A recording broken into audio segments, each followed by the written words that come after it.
प्रिय भक्तों, आप सभी का हमारे YouTube चैनल भक्ति एक साधना में स्वागत है। आज हम आपको इस वीडियो में नवरात्रि के 9वें दिन सुनी जाने वाली माता सिद्धिदात्री की कथा सुनाने जा रहे हैं। प्रेम से बोलिए जय माता की। प्रिय भक्तों, माता सिद्धिदात्री की कृपा आप पर हमेशा बनी रहे। नवरात्रि के 9वें दिन माता सिद्धिदात्री की आप सभी भक्तों को बहुत बहुत शुभकामनाएं और मंगल कामनाएं। माता सिद्धिदात्री आप सभी की मनोकामनाएं पूर्ण करे। हिंदू धर्म में नवरात्रि के 9वें दिन माता सिद्धिदात्री की पूजा अर्चना की जाती है। असुरों का संहार करना, देवताओं का कल्याण करना, यही माँ के अस्त्र शस्त्र धारण करने का कारण है। मान्यताओं के अनुसार माता ने यह स्वरूप असुरों का संहार करने के लिए लिया था। इस दिन माता की पूजा अर्चना भक्ति पूर्वक करने से भक्तों के सभी कार्य पूर्ण होते हैं। माता सिद्धिदात्री की पूजा अर्चना भक्तों की सभी मुरादें पूरी कर देती है। माँ सिद्धिदात्री की पूजा के साथ ही नवरात्रि व्रतों का समापन हो जाता है और इस दिन भक्त कन्या पूजन भी करते हैं। मान्यता है कि कन्या पूजन और कन्या भोज कराने से ही माता पूजा को स्वीकार करती है, अन्यथा इस पूजा का फल व्यक्ति को प्राप्त नहीं होता है। माँ सिद्धिदात्री अपने नाम के अनुसार ही अपने भक्तों को सिद्धियां प्रदान करती है। इनकी 4 भुजाएं हैं। माँ का वाहन सिंह है और कमल के पुष्प पर भी विराजमान रहती है। माता सिद्धिदात्री चतुर्भुजा है और माँ ने अपने 2 हाथों में शंख और चक्र धारण किए हुए हैं, जबकि अन्य 2 हाथ आशीर्वाद और अभय मुद्रा में हैं। माँ को प्राय श्वेत और पीले रंग के वस्त्र धारण किए हुए दिखाया जाता है, जो पवित्रता और दिव्य कृपा का प्रतीक है। माँ सिद्धिदात्री के पास 8 अलौकिक शक्तियाँ या सिद्धियाँ हैं, जिन्हें अनिमा, महिमा, गरिमा, लघिमा, प्राप्ति, प्रक्रम, ईशितव और वशितव कहा जाता है। अनिमा का अर्थ है अपने शरीर को परमाणु के आकार तक छोटा कर लेना। महिमा का अर्थ है अपने शरीर को अनंत आकार तक फैला लेना। गरिमा का अर्थ है अनंत रूप से भारी हो जाना। लघिमा का अर्थ है भारहीन हो जाना। प्राप्ति का अर्थ है सर्वव्यापी होना। प्रक्रम का अर्थ है जो चाहे प्राप्त कर लेना। स्थित्व का अर्थ है पूर्ण प्रभुत्व प्राप्त कर लेना और वशित्व का अर्थ है सभी को वश में कर लेने की शक्ति होना।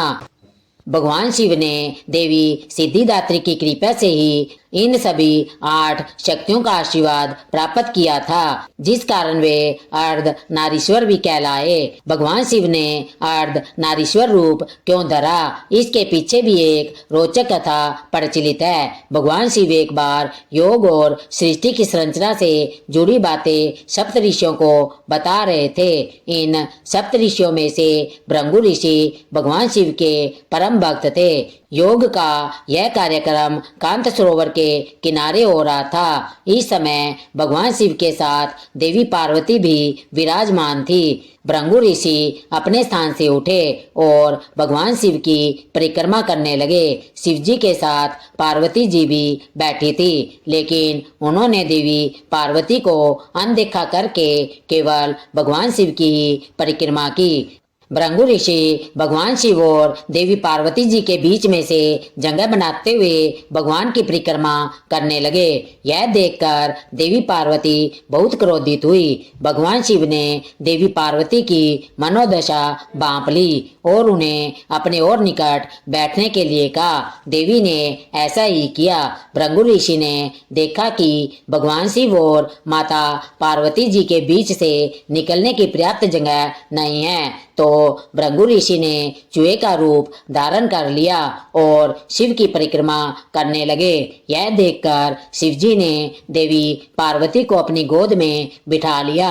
जिससे कि भृगु ऋषि को देवी पार्वती जी की परिक्रमा करनी ही पड़े। लेकिन भृगु ऋषि ने बड़ी चतुरता के साथ एक पक्षी का रूप धारण कर लिया और उड़कर शिव के मस्तिष्क के चारों ओर घूमकर परिक्रमा करने लगे। यह देखकर देवी पार्वती जी को और अधिक क्रोध आया। भगवान शिव को देवी पार्वती जी के प्रति भृगु ऋषि का यह व्यवहार अच्छा नहीं लगा। भगवान शिव ने आखिरकार देवी पार्वती को स्वयं में समाहित कर लिया और अर्धनारीश्वर बन गए। अब की बार भृगु ऋषि ने एक बार और मधुमक्खी का रूप लेकर भगवान शिव के दाहिने पैर का चक्कर लगा लिया। भगवान शिव सिंहासन में बैठ गए।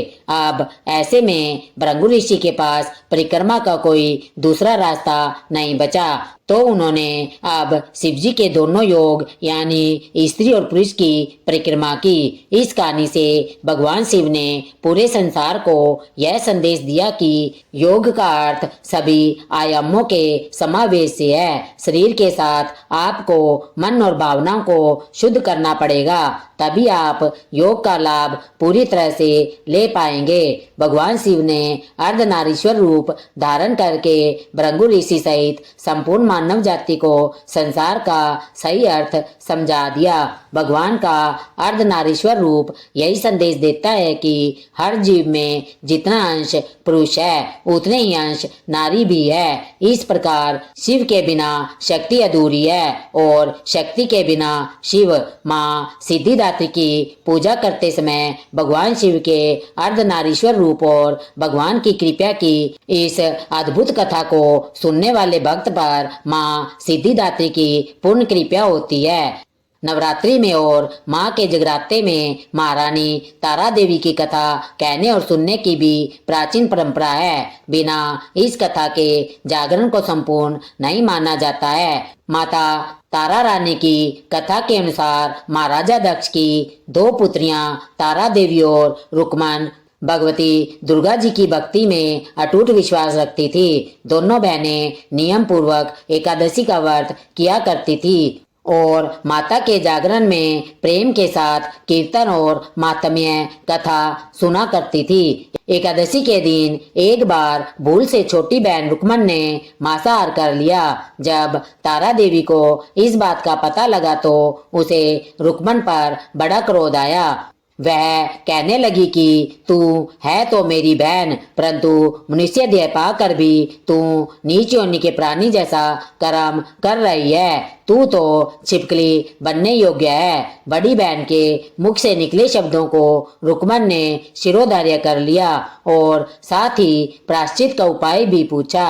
तब तारा ने कहा, त्याग और परोपकार से सारे पाप छूट जाते हैं। फिर दूसरे जन्म में तारा देवी इंद्रलोक की अप्सरा बनी और छोटी बहन रुक्मन छिपकली योनि में प्रायश्चित का अवसर ढूंढने लगी। द्वापर युग में जब 5 पांडवों ने अश्वमेध यज्ञ किया, तब उन्होंने दूत भेजकर दुर्वासा ऋषि सहित 33 कोटि देवी देवताओं को निमंत्रण दिया। अब दूत दुर्वासा ऋषि के स्थान पर निमंत्रण लेकर जब गया तो दुर्वासा ऋषि बोले, अगर 33 कोटि देवता उस यज्ञ में भाग लेंगे तो मैं उसमें सम्मिलित नहीं हो सकता। दूत 33 कोटि देवी देवताओं को ही निमंत्रण देकर वापस पहुंचा और दुर्वासा ऋषि का वृतांत पांडवों को कह सुनाया कि वे सब देवताओं को बुलाने पर नहीं आएंगे। अब नियत समय पर शुभ मुहूर्त में यज्ञ प्रारंभ हुआ।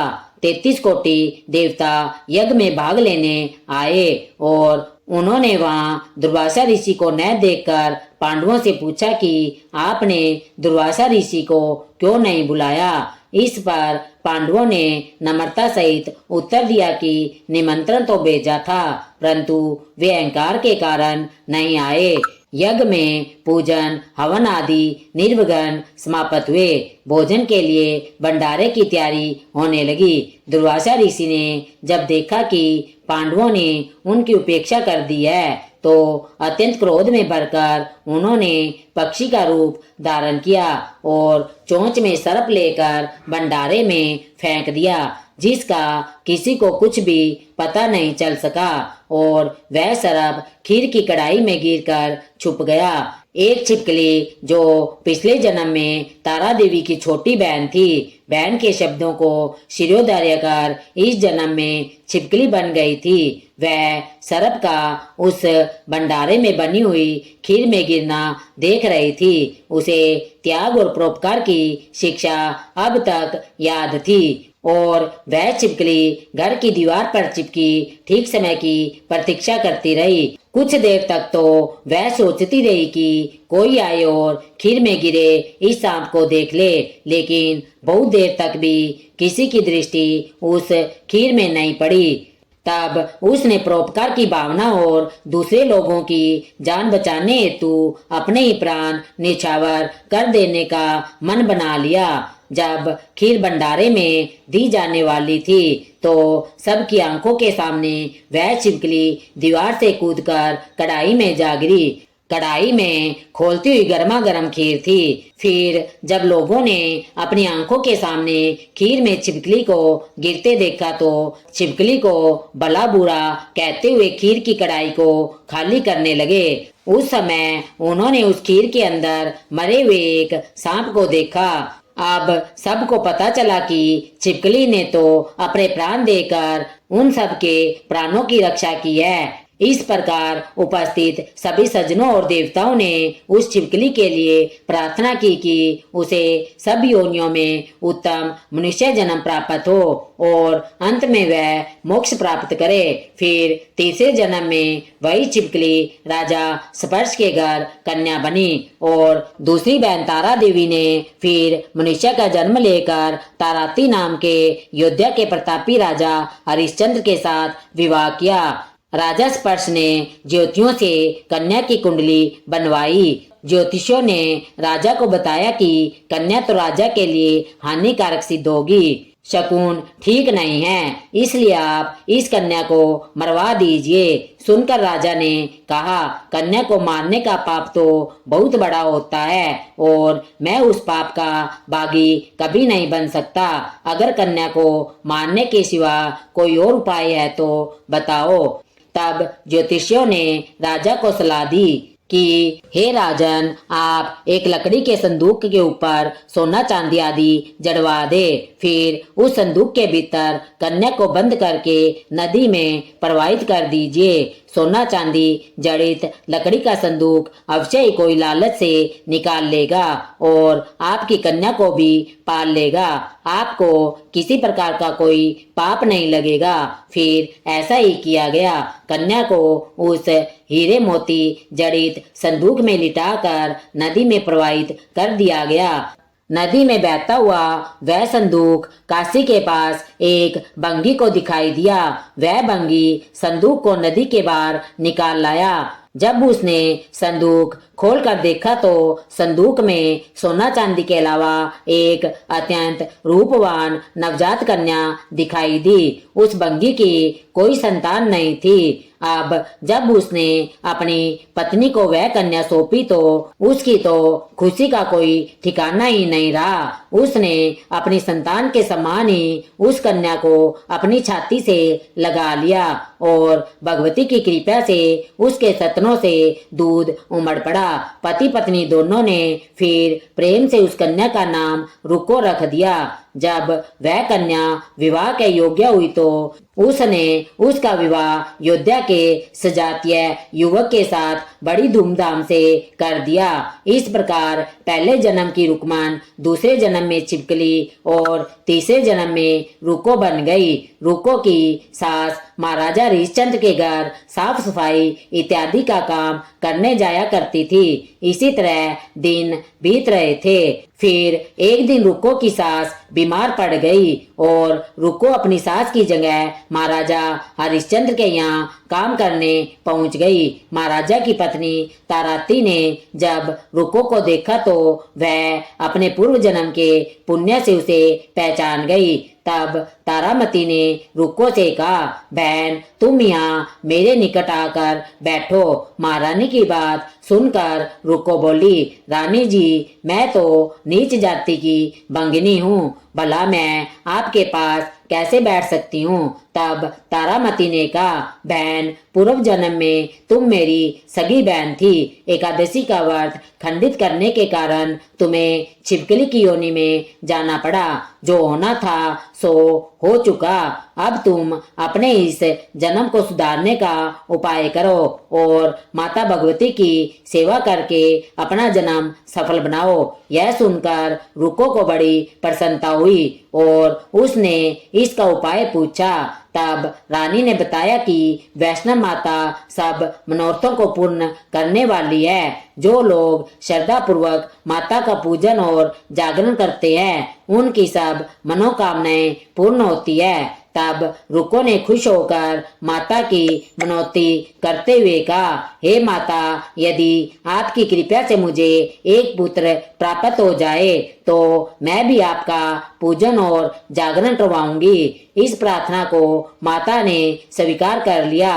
फलस्वरूप 10वें महीने उसके गर्भ से एक अत्यंत सुंदर बालक ने जन्म लिया। परंतु दुर्भाग्यवश रुको को माता का पूजन और जागरण कराने का ध्यान ही नहीं रहा।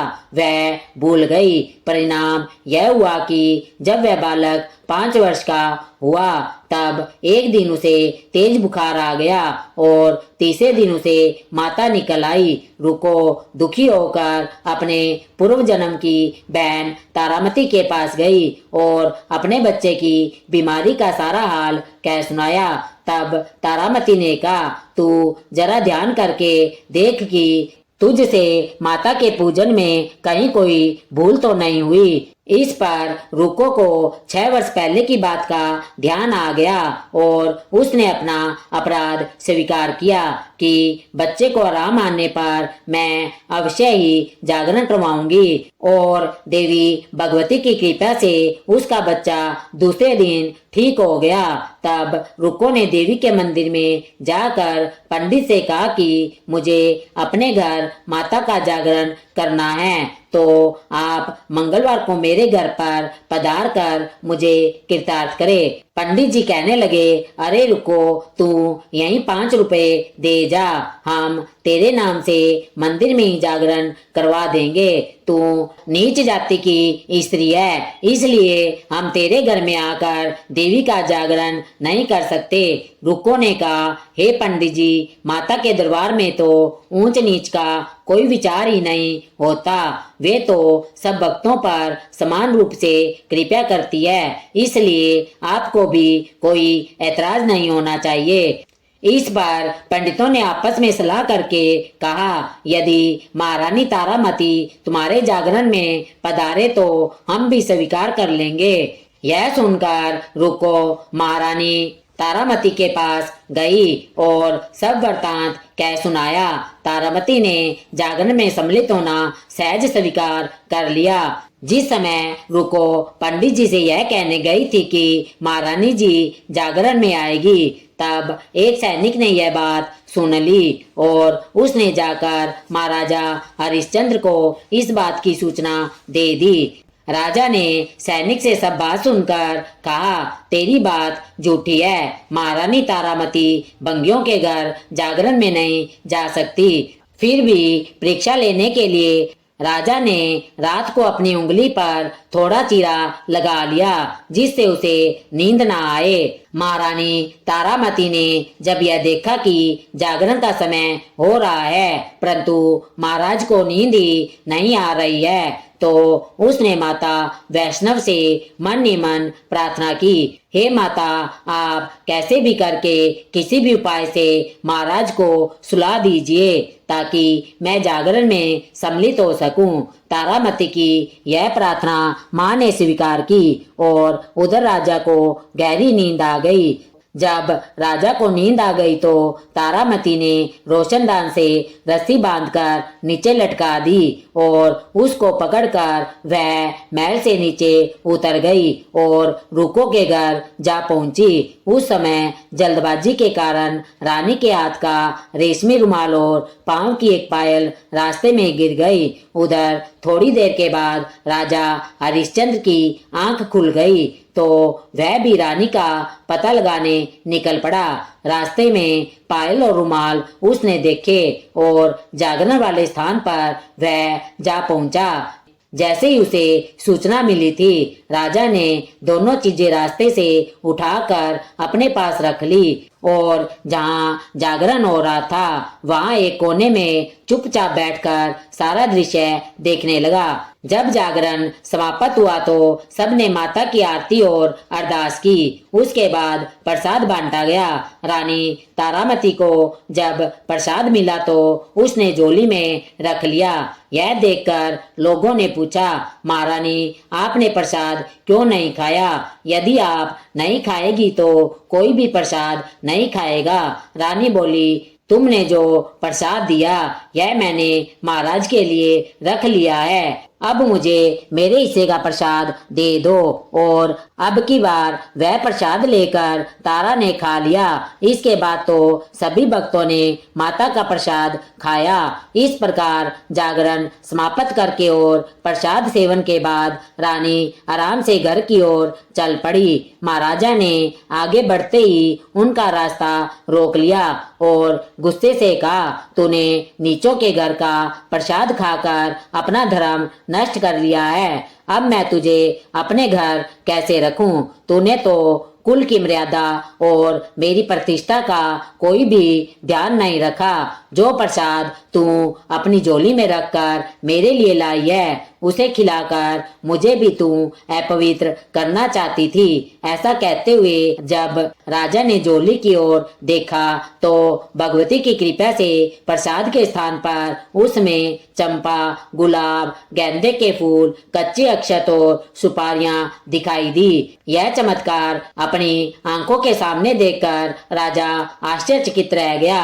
राजा हरिश्चंद्र महारानी तारामती को साथ लेकर वापस लौट आए और वहां महारानी ने फिर ज्वाला मैया की शक्ति के बिना किसी माचिस या चकमक पत्थर की सहायता लिए राजा को अग्नि प्रज्वलित करके दिखा दी, जिसे देखकर राजा का आश्चर्य और बढ़ गया।